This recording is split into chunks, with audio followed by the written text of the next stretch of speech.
صباحك منعش مليان سعادة وروقان ومشاعر جميلة. النهاردة إن شاء الله بإذن الله هاقول لك طريقة أو تقنية لو أنت عملتها أنت هتوصل للسعادة طول الوقت، مهما كان الظروف اللي حواليك، مهما كان كلام الناس السلبي اللي حواليك، مش هتتأثر بكلام الناس أو بطاقة الناس السلبية أو أي شيء، تمام؟ فالحلقة دي بجد هتفرق معاك أوي، لإن أنتم عارفين يعني معظم الناس بيبقى مشاكلها إن هي زعلانة بسبب الناس الآخرين، بس أنت ما تنساش تعمل لايك وسبسكرايب وشير، لإن بجد قناتي هي قناة السعادة والروقان، فأنت بجد لو ما عملتش سبسكرايب أو اشتراك أو شير أو تعليق أو إعجاب، بجد أنت فايتك كثير من السعادة والروقان والمشاعر الجميلة الممتعة. فتابع معايا الحلقة عشان تعرف ازاي تكون سعيد، ما تتأثرش بأي حد ولا بكلام ناس ولا فلان قال ولا فلانة اختبتني ولا بطاقة أي حد سلبي كده، تبقى انت رايق كده ايه ومزاجك حلو.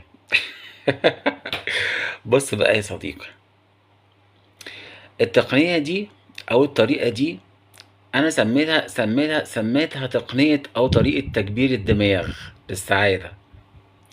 ايه بقى الطريقة دي؟ زي ما قلت لك لو انت قعدت مع حد قال لك قلت له انا زعلان، تقول له ليه؟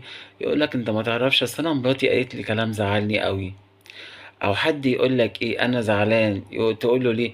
تقول له اصل المدير بتاع الشاكل معايا. حد يقول لك انا زعلان، يقول له اصل قريبي مثلا الشاكل معايا، او حاجه او حصل لي موقف او في المواصلات، او مثلا حد يقول لك مع مع صديقي او كده.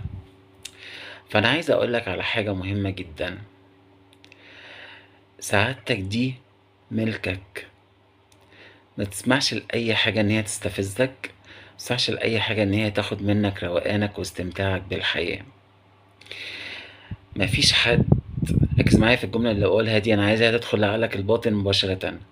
مفيش حد له السلطة إن هو ياخد منك السعادة ببساطة، لأن مفيش حد يقدر يدخل جوه عقلك ده ويخليه تفكير سلبي أو يخليه متنكد أو يخليه تعيس، غير أنت اللي بتقرر. فانت لما بتقرر انت تكون سعيد هتبقى سعيد. عشان كده ربنا قال في القرآن آية فيما معناها، لأن مش حافظها نصا فمش عارف بقى ألخبط ولا إيه، ربنا يسامحني، بس معناها إيه؟ فيما معناها يا أيها الذين آمنوا عليكم أنفسكم